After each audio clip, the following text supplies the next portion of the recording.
When it comes to creating questions in ActivePresenter, it's very easy for you to insert images or videos as annotation objects.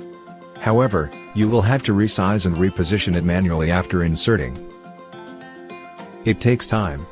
And your project may look unimpressive, sometimes.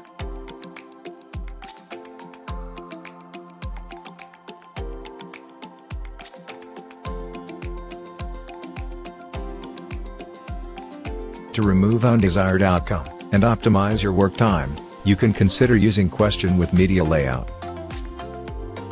Besides the title and the Submit button, this layout contains two symmetrical placeholders. One is the place adding a question, and the other is used for an image, or a video.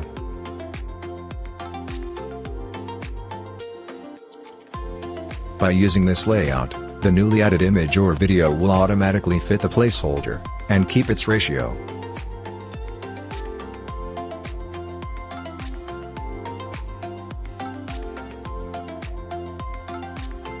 Thanks to that, your slides look nice and consistent.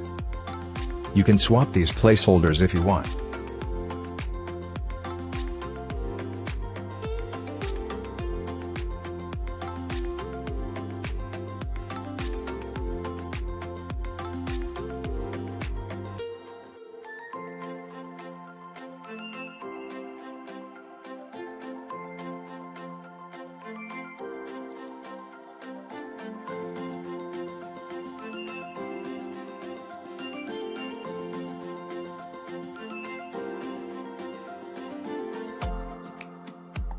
That's it.